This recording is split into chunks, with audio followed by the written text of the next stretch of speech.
Welcome to the Wild Sacred Journey podcast. I'm your host, Kate Powell. In a world where humans who feel vibrant, whole, and fully alive seem to be increasingly rare, where burnout and brokenness seem to be increasingly the norm, both in individuals and our larger ecosystems, it seems worth exploring how did we get here? And more importantly, what perspectives or what cultural practices or what spiritual, ancestral, or animist wisdom processes might help us stay true to the spark and rhythm of our aliveness on this wild, heartbreaking, but ultimately rare and precious life. Thank you for being here. May these conversations help us to stay human in the face of dehumanizing forces. May they nourish our wild, tender hearts, and may they plant seeds which flourish into a more regenerative and vibrant future.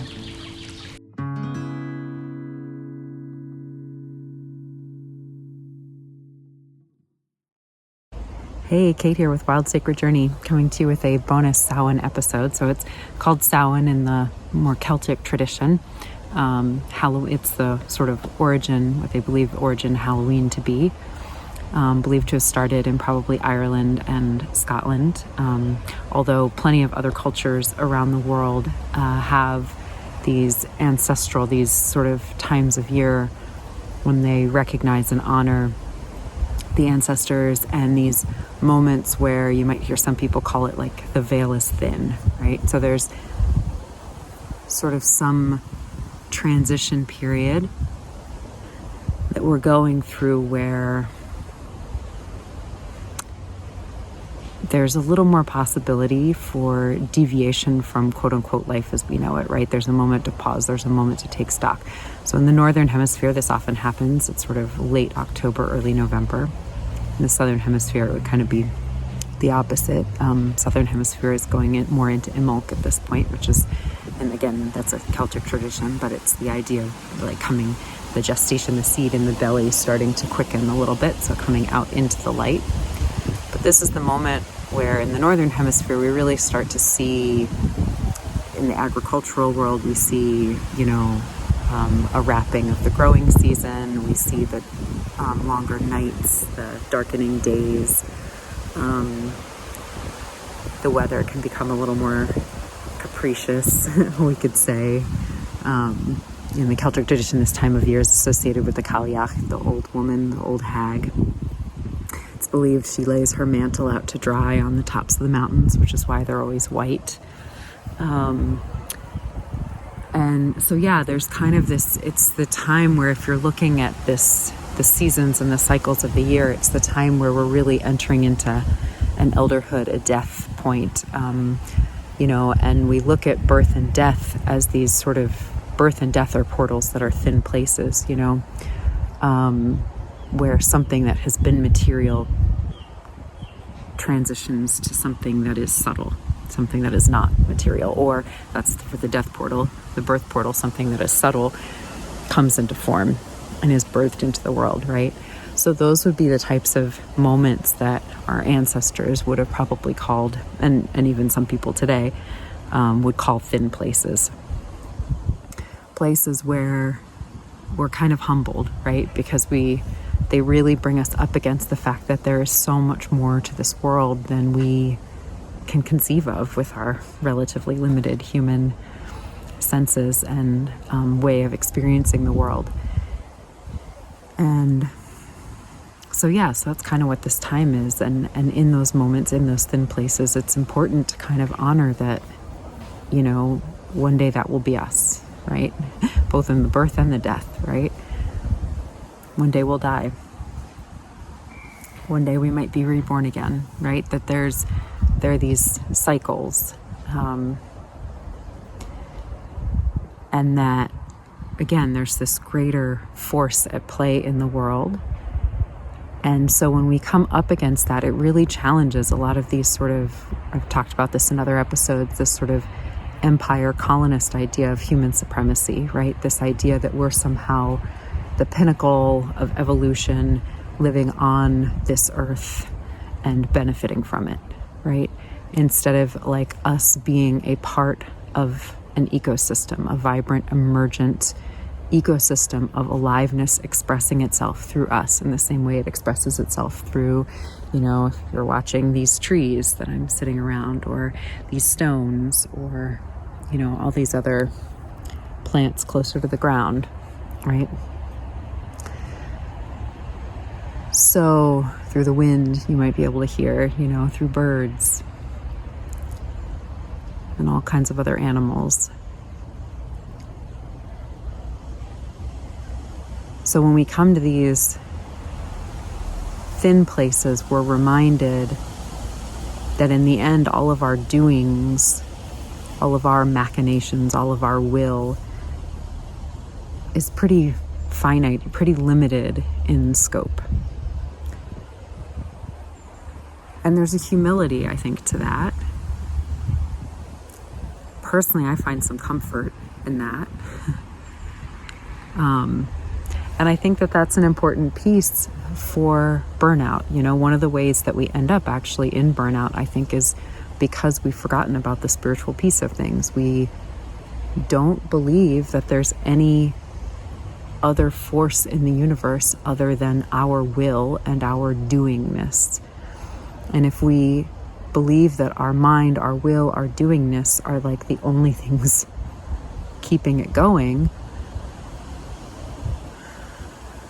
I mean, that feels exhausting to me, just thinking that, And I know, I've been through periods where I fall into the trap of believing that, and like how much more weight I carry, how much more burden and over responsibility, mistaken responsibility I carry in those moments, and how much more unconscious manipulation I enter into, how much less trust I have, how much less softness I manage to feel, So yeah, it's important in these moments, I think for burnout, these moments where we're kind of humbled, where we're reminded that it's really not all about us, a little bit of that, like, there but for the grace of God go I kind of like thing. These kind of, we're entering the lean months where our like hunter-gatherer ancestors knew food was going to be a lot more scarce. Temperatures were going to be a lot more cold. Like I said, weather was going to be a lot more capricious, right? Like these are the hard months. Not everyone will survive, possibly. And in order to survive, it requires a very different rhythm and approach, So there's a lot more of a hunkering down and in, like our kind of instinctive desire to be less productive at this time of year, to curl up around the fire with blankets and warm drinks, and to maybe be a little bit more self-reflective, right? Like all of that is actually, I think, our rhythm of aliveness, pointing us towards something that's pretty deep and true. So, I've been talking a little bit about these seasons of aliveness as I conceive of them. And, I was talking about kind of earlier in the fall, kind of being about reminding us to clear space, that one of the things we have to do when we're kind of realizing we're really burnt out is we have to kind of clear space, and that's an ongoing thing, that's part of being in rhythm with aliveness. So we have to do it in order to be able to come back into a rhythm of aliveness, but we'll have to do it every year as well. And then, we also have like the larger rhythms of kind of the natural world, and we're somewhat aligned with those, but then we also have our sort of shorter inner cycles too. But this time of year now, we're really moving into what I'm kind of calling into the cave time of year. And so, people would kind of go into caves for like as an image, as a motif. Going into the cave can kind of be two things. So one, it can be safety, shelter, a little bit more like a sense of the womb space. Number two is it could be going into, like, on the hero's journey, if we want to call it that, like on some sort of initiatory journey. It could be going into the darkness where the unknown is, where the monsters might lie, where the shadows are a little bit thicker, and going into the darkness to meet something, to hopefully find some kind of treasure, but to meet a lot of tests along the way. So both of those, I think, are very present in this kind of into the cave time of year. So we have the into the cave time of year in the sense that, like, our ancestors they wouldn't have been expecting themselves to produce at the same level and in the same ways that they were doing the growing season, for example, or in pre-agriculture in just the more abundant greenery, abundant, hunter-gathering times, the longer days, they would be doing things like carding wool, spinning, weaving, right? They would be mending nets. They would be, so maintenance things that could be done sitting around the fire while telling stories and singing songs. And so there's this maintenance time, space in this time, and there's also this creative, fruitful kind of time, as well as then this community time. So it's a very different energy, and it encourages a lot more rest, a lot more receptivity, a lot more sharing, but in quieter, smaller kind of ways of expressing or doing. And there is a little bit of because the world is a little bit wilder outside, there's also a little bit of a sense of being tested, and it's definitely more conducive to doing a lot of our kind of quote unquote shadow work, our inner work, being a little bit more self-reflective, being in a little bit more inquiry, because a lot of that happens in these kind of liminal, more like dream-like spaces. So sitting around a fire and you kind of go into a little bit of you're still awake, but you're kind of half asleep, and it's almost sort of this trance-like state, and you're maybe warm and you're kind of drifting in and out. Those are the types of spaces where we can find really fruitful visions, dreams, hopes, fears. We can really kind of work with what we find there. So, yeah.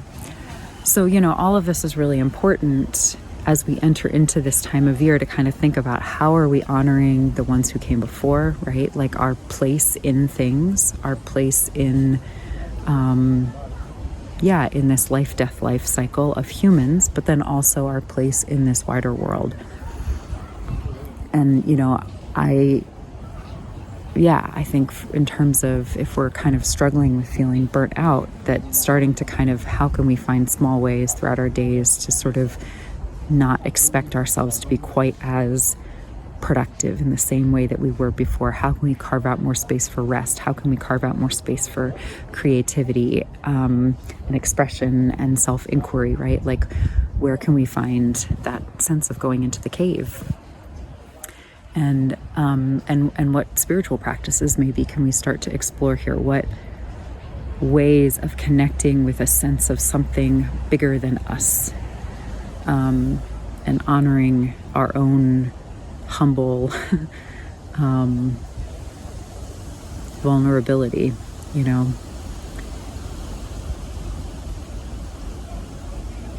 Yeah. So that's kind of what I would leave you with for Samhain, for the Northern Hemisphere. Again, for folks in the Southern Hemisphere, you'll be starting to come back into the light. So you might be wanting to pay attention to what is just kind of quietly, subtly starting to kind of quicken within you. What little subtle heartbeats of more activity, more movement, more outward in the wider world expression is starting to stir within you. What has been seeded in you through this dreaming time of the year that has actually taken root. A lot of dreams kind of come in and out, and not all of them stay, but which ones are staying and are then kind of ready to move on. So I'll leave you there. I hope you get to celebrate in some way, perhaps with fire, with nature, with some sort of craft, something you make with your hands, or a story or a song, friends and family, to honor the ancestors, the ones who maybe need honoring because their work is not complete and we've inherited some of their incomplete work, as well as then also honoring the ones who left us a lot of gifts, and who paved the way for what we have now.